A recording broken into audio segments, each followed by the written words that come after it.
नमस्कार मंडळी, जय महाराष्ट्र. आज मी तुमच्यासाठी घेऊन आले काही तेलुगू म्हणी. काही काही आपल्या मराठी सारखंच आहे आणि काही म्हणी तुम्हाला थोड्या नवीन वाटतील. तर चला एक एक तुम्हाला फक्त एक्सप्लेन करते, लिहिणार काहीच नाहीये मी आज, कारण हे फक्त स्पष्टीकरण देण्याचाच टॉपिक आहे. तर चला वन बाय वन सांगते. पहिली आहे अरुचेतिलो वैकुंठम. अरुचेतुलो वैकुंठम म्हणजे अरुचेतुलो म्हणजे हात, दोन हात.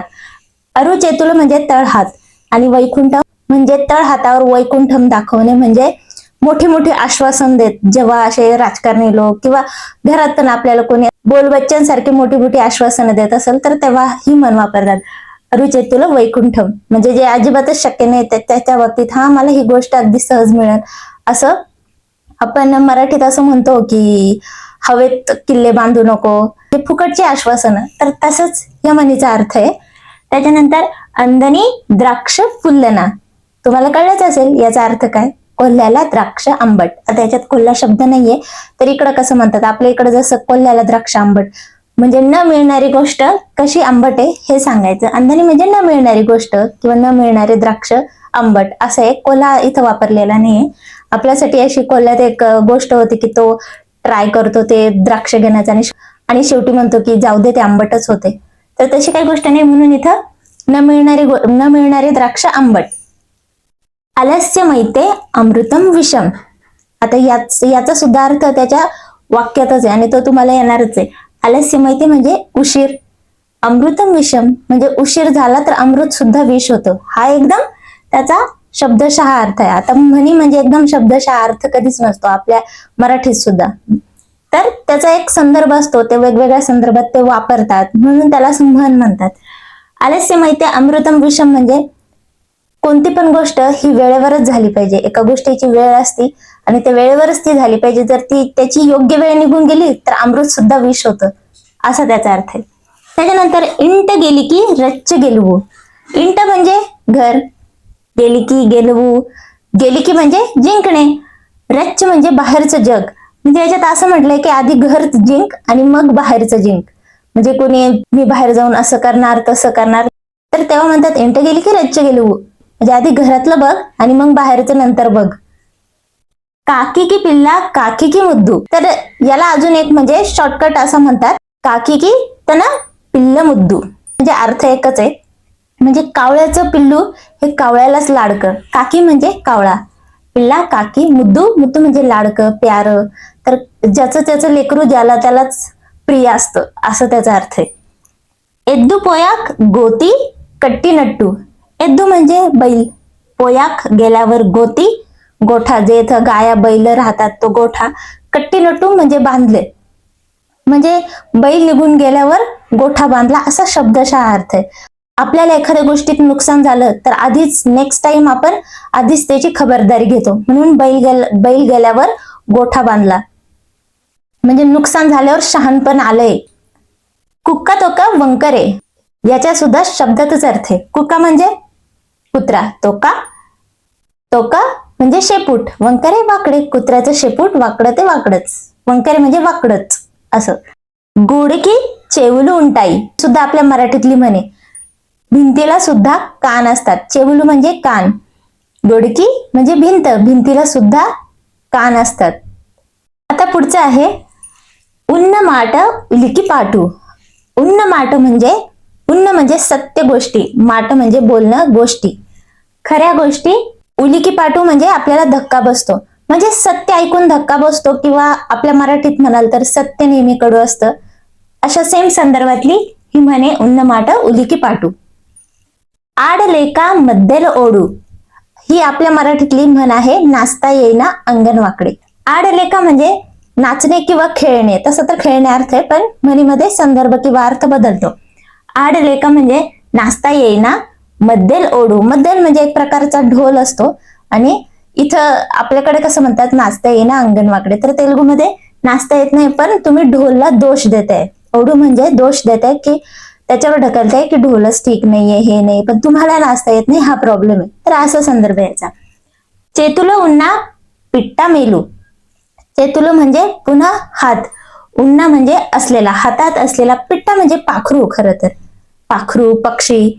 मेलू म्हणजे तेच चांगलंय चैतलो उन्हा पिट्टा मेलो, आपल्या हातात असलेली गोष्टच चांगली आहे, हातचं सोडून पळत्याच्या मागं नाही लागायचं, अशी जी आपली मराठीतली म्हण आहे ना ती याला मॅच करते. तोंदर पाटू पनिकी राधू, याच्या सुद्धा शब्दातच अर्थ आहे. तोंदर पाटू पनिकी राधू म्हणजे घाईचं काम शैतानाचं, जे असं आपण म्हणतो ना, पनिकी राधू म्हणजे कामच होणार नाही, घाईत कुठलंच काम होणार नाही.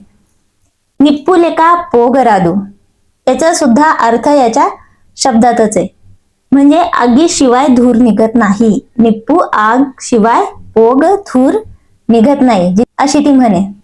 पेद्दल माट चद्दी मुठ, म्हणजे पेद्दल म्हणजे मोठे लोक किंवा वडीलधारी लोक, माट म्हणजे पुन्हा त्यांचं बोलणं, त्यांचे सल्ले, असा दोन्ही पण संदर्भ आहे त्याच्यात.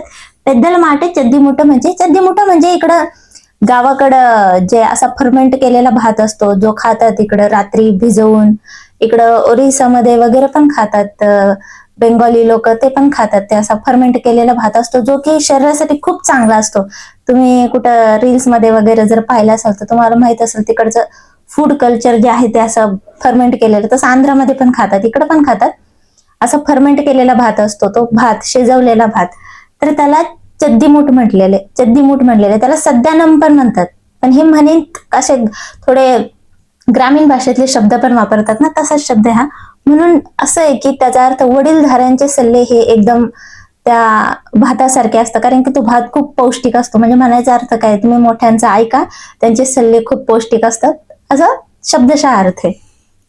पुलिनी चूसू नक्का वात पेटकुंदी, पुलिनी चूसू नक्का म्हणजे वाघाला पाहून कोल्ह्याने वात पेटकुंदी म्हणजे स्वतःच्या अंगावर पण पट्टे ओढून घेतले, पट्टे काढून घेतले किंवा पट्टे ओढून घेतले, पट्टे रंगवून घेतले. म्हणजे आपल्या मराठीत म्हणाल तर कावळ्याला मोराची पिसं लावली, त्याला असं वाटतं ना की याचे पीस लावले तर मी पण असंच दिसेल. तर तसंच आहे की कोल्ह्याने वाघाला बघितलं की याच्या पट्ट्याला लोक घाबरतात का, मग मी पण पट्टे ओढून घेतो माझ्या अंगावर.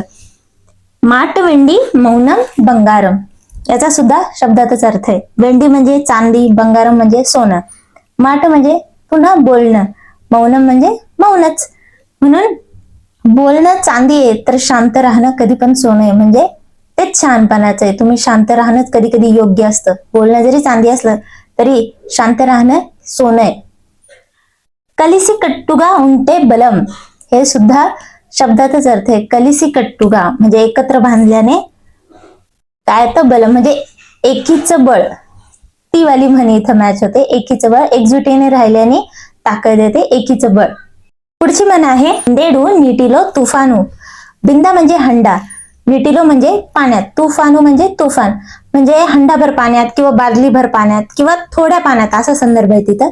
थोड्याशा पाण्यात तुफान आलं म्हणजे आपल्याकडे आपण मराठीत म्हणतो ना, एवढ्याशा गोष्टीवरून एवढा मोठा भाव केला, राईचा पर्वत केला, तर तशी ही सेम म्हण आहे.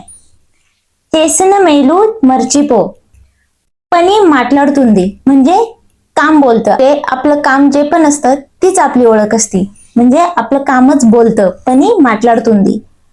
नेम्मदिगा वेलते दूरम वेलताऊ, नेम्मदिगा वेलते म्हणजे हळूहळू गेलं तर दूरम वेलताऊ, तू दूरपर्यंत जाशील. म्हणजे थेंबे थेंबे तळे साचे, हा पण येईल. रोज तुम्ही हळूहळू तरी चालत गेला तरी दूरपर्यंत तू पोहोचेल.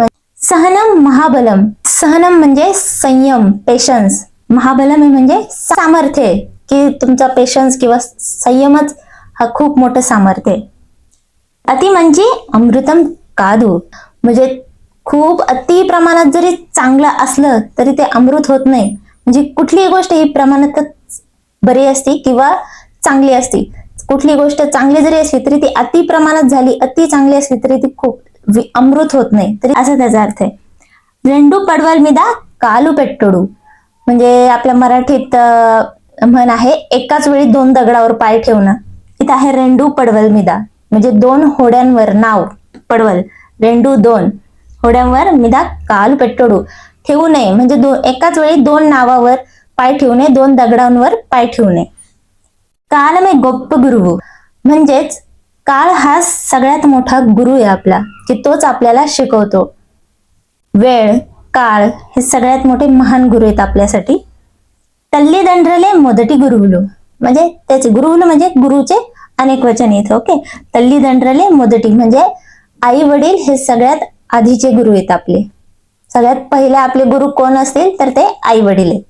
आता शेवटच्या 2 म्हणी आहेत, तुम्ही ट्राय करून बघा तुम्हाला येईल का, कारण याचा सुद्धा शब्दातच अर्थ आहे. पहिली आहे मंची प्रारंभम सदम विजयम आणि दुसरं चिन्ह चिन्हकू पेद्दवान.